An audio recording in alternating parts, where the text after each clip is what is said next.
sorry to keep you waiting. Lady Clark's condition requires regular care. I believe you want to ask me a few questions. Indeed, mademoiselle. This porcelain is remarkable. Is it old? It's about 3 centuries old, I believe. Wait, let me find the reference.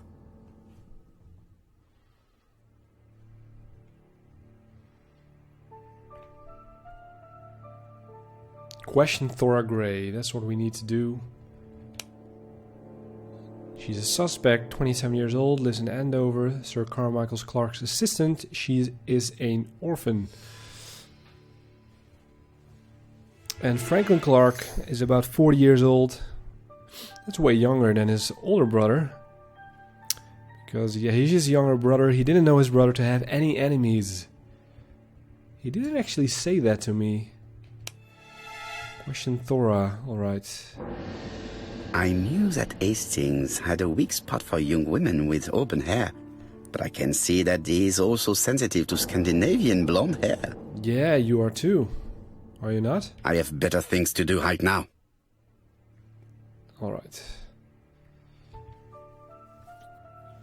She appears to be very flustered. Did she cry?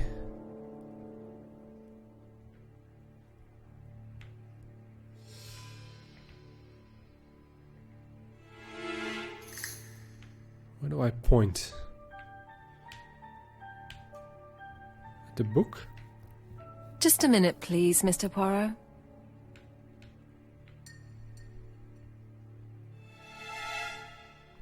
Quick breath. She's unable to hide her emotion, and her makeup has been disturbed. I think that this young woman has just been kissed. By Clark? Franklin? Here? Teapot with Black Dragon, Gangshi period, end of the 17th century. It is a rare piece with unusual colours. You have a good knowledge of art history. Acquired while working with Sir Carmichael. I used to help him manage his collection and choose his new acquisitions.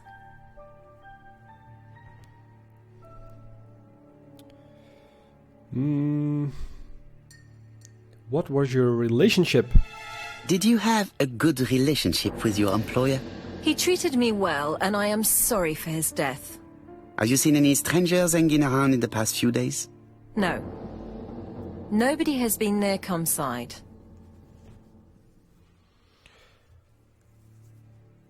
What is your version? Tell me what happened last night. After dinner?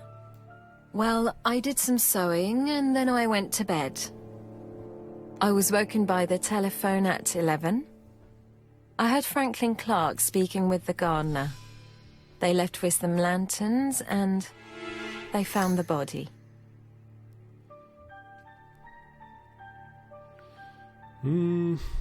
What is your relationship with Franklin? Am I right thinking that something is going on between you and Franklin? How dare you ask me such a question? Did you kiss Franklin? Mademoiselle, it is difficult to hide things from me. He kissed you earlier, did he not? My goodness, with Sir Carmichael's death, I was feeling so awful, so worried. I was unable to resist. I am not judging you, mademoiselle. Miss Gray, if I may be so bold, please do not take offence. My friend has rather unusual methods, but all he wants is to find the murderer. Yes, I understand. I must rest. Please excuse me. Earlier, you asked me to watch the living room door for you. I don't wish to be indiscreet, but sometimes a gentleman stumbles upon a secret without intending to. That is sometimes the case. And I saw Franklin Clark kissing Miss Gray at the foot of the stairs. Do you think this is a common occurrence? No, I saw emotion, intensity. I think it was their first kiss. Well done, mon ami. Well spotted. However, I don't think I completely understand this business. Why did Sir Carmichael not defend himself? He appeared to have been active and strong. The murderer did not give him a chance. Let us try and reconstruct the scene.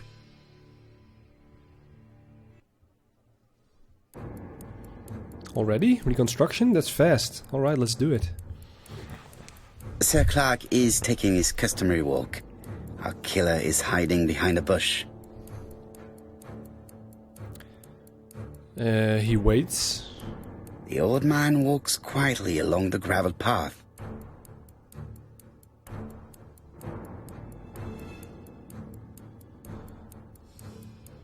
Admire.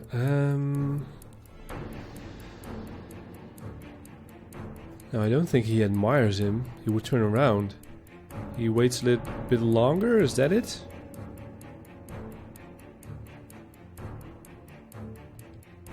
He then passes the bush and continues on his way to the house. No, Sir Clark used to gaze at the sea. Let us think again. Okay, so he did admire.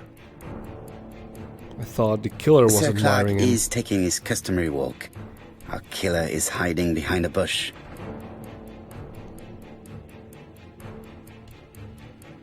The old man walks quietly along the gravel path.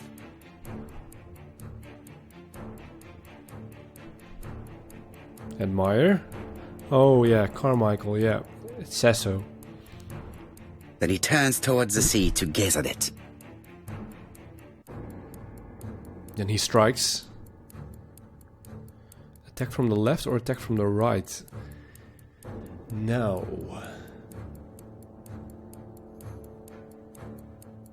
From the left? The killer leaves his hiding place on the left-hand side. He walks over the gravel on the path. The noise alerts Sir Clark, who turns around. No, Sir Clark was attacked by surprise. He could not see his assailant. Let us think again, mon cher. That wasn't very clear because... Was he attacked on the left? Sir Clark is taking his customary walk. Our killer is hiding behind a bush. Or did he move to the left and that's what the game meant? He moves to the right. The old man walks quietly along the gravel path.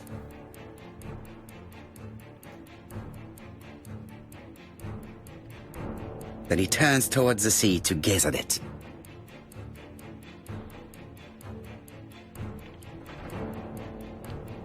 Attack from the right. The killer leaves his hiding place on the right-hand side. He approaches silently over the grass. Then he cuts the throat, I think.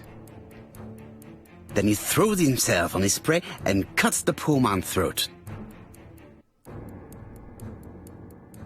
He then lays down the ABC before leaving. Everything appears to match the crime scene, mon cher Hastings. That is exactly what happened.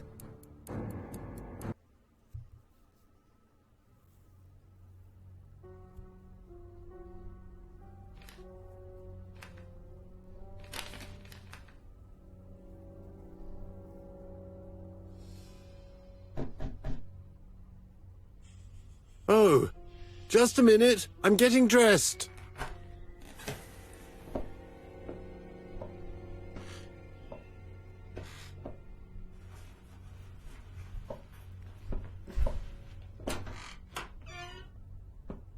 Mr. Kirst, have you recently returned from Churston? Yes. Indeed I have. Have you seen the papers? And to think that you might have rubbed shoulders with the killer. Imagine that. Mr. Kirst, are you all right? You don't seem well. My apologies. My throat is burning and my head feels heavy. It's ever since the war, you know. Since my injury, my head has never been the same.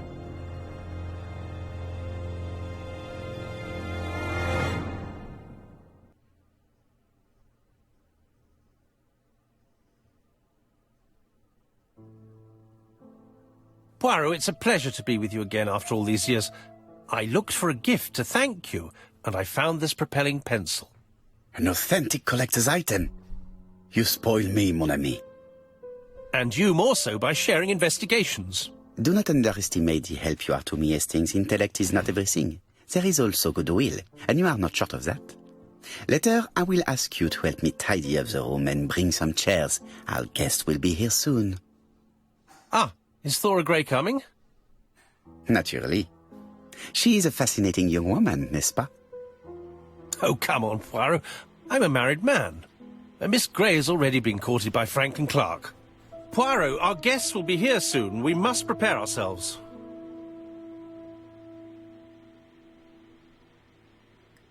I should take advantage of the silence to examine them. So everybody is here.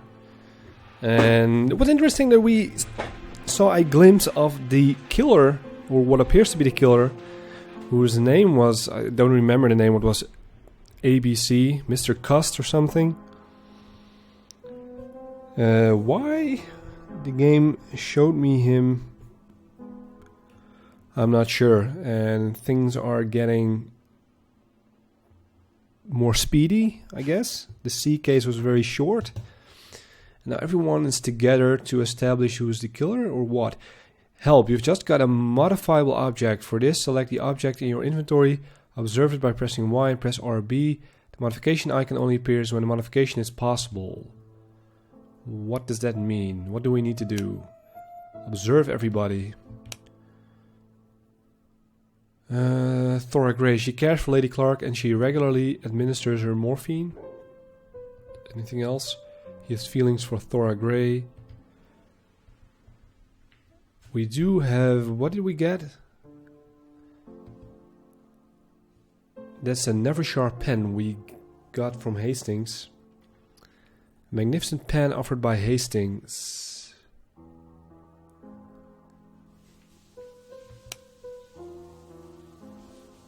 Oh, we can do something with that.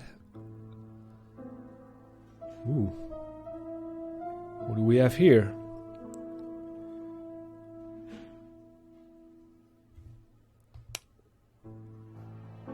A new spring. Hastings will understand that I had to take his gift apart to help the investigation. So now we have a new spring. What can we do with that? Let's see what we have here. Sometimes I love a brunette, sometimes I love a blonde. That's what the song says. Right. The song says, sometimes I love a blonde who comes from Eden by way of Sweden. But I am not sure that this blonde is an angel. What about the others? Or Hastings?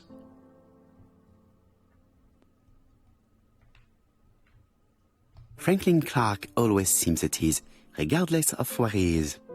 Something that's unique to people who travel. I ought to concentrate on my guests.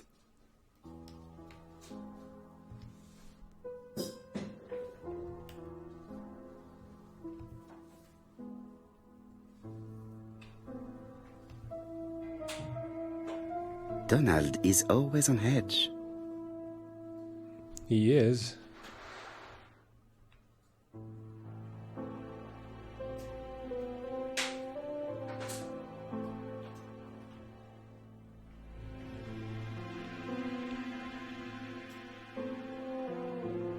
Donald Fraser is very nervous at the moment, even if he is trying hard to control himself.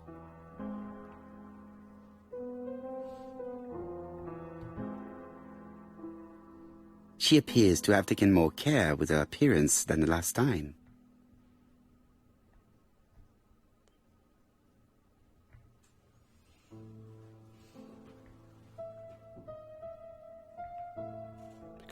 Because of Donald?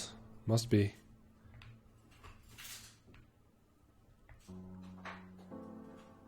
She's looking at Mr. Fraser out of the corner of her eye. Did she make herself beautiful for him? Alright, let's start talking to some people. I wish to thank you all for coming. Oh. I wanted to bring everyone close to the victim's ear in order to unmask the murderer. Get to the point, Mr. Poirot. What do you want from us?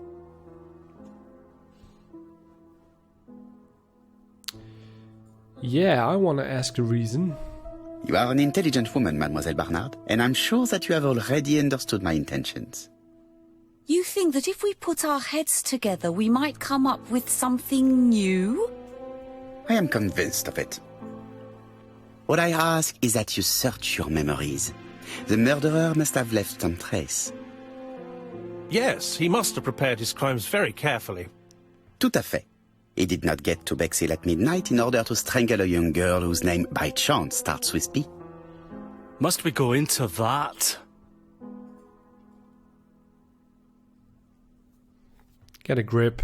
Mr. Fraser, please get a grip on yourself.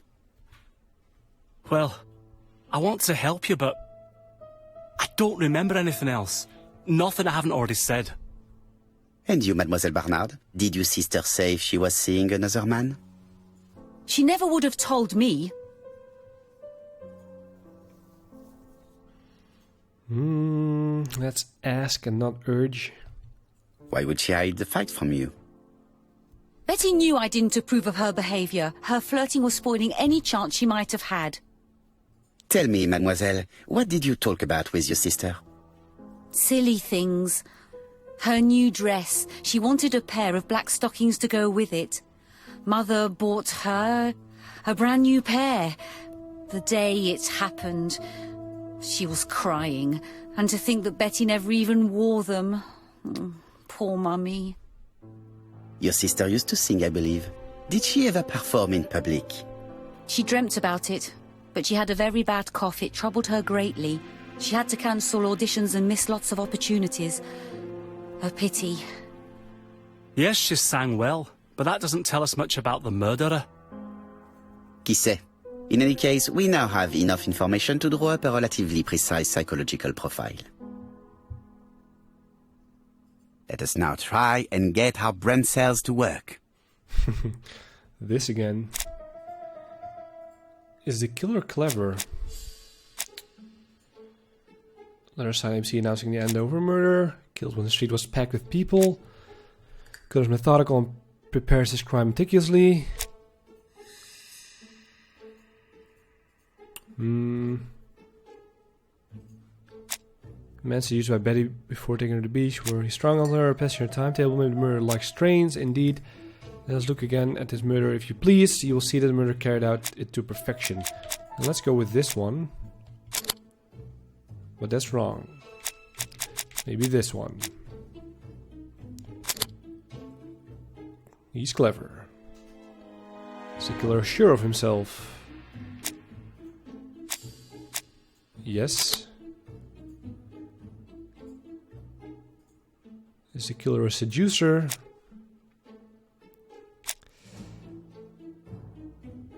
The man seduced by Betty before taking her to the beach, where he strangled her. Does the killer like trains? Yeah. Is the killer impulsive? No. Is the killer generous?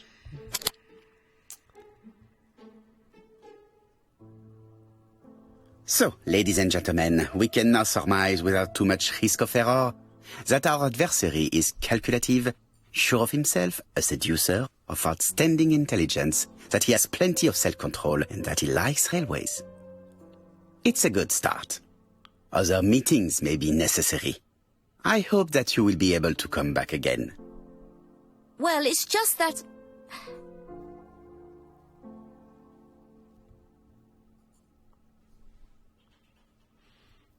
Let's ask her what's bothering her. Is something bothering you, Mary? Well, Mr. Poirot, you see, I don't know if I can come to London just like that. It's normal that people helping with this inquiry should be reimbursed. Starting with you, Miss Drower. Please allow me to pay for your train tickets. Oh, sir, I cannot accept. But you must. Mademoiselle, I may not be rich, but my brother left a fortune which will be mine. Mr. Clark, that's very generous of you. Well, someone has to foot the bill. Mr. Poirot, would it be possible for you to come back to Devon? Lady Clark has expressed a wish to see you. We'll adjust her medicine so she'll not be too drowsy. But of course, I shall come the day after tomorrow if it is convenient. Thank you all for coming. We will meet again soon. The meeting was most fruitful. Really? Hastings, I believe now we have everything we need to find a common point between the victims. Now it is time for us to use our grey matter. Let us now try and get our brain cells to work. Alright, this again. What do the victims have in common? Betty was seeing other men as well as Donald. No, the body was still warm. Betty had a photo of her and Donald.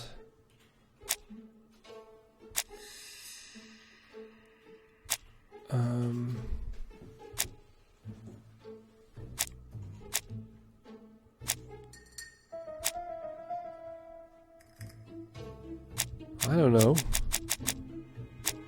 I guess the medicine?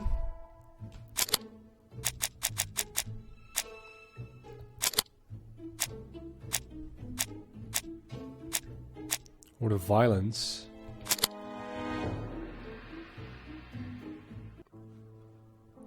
The first two victims suffered from bad throat, and that was precisely the specialty of the third victim, Dr. Clark. We have a lead. It would pay to take a closer look at the medical records of Dr. Clark's patients. We'll do so during our next visit to Churston. I will do it myself, mon ami. You must remain in London just in case ABC sends us another letter. Very well, as you wish.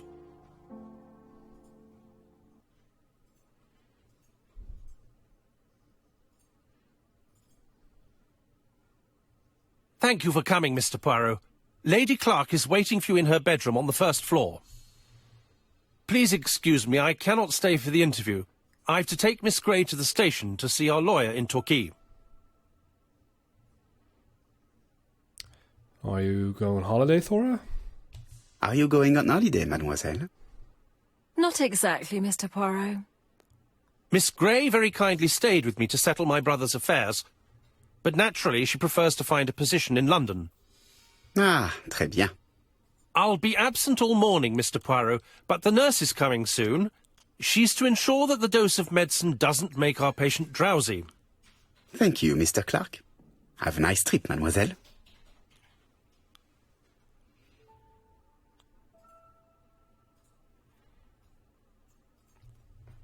Alright, let's head upstairs.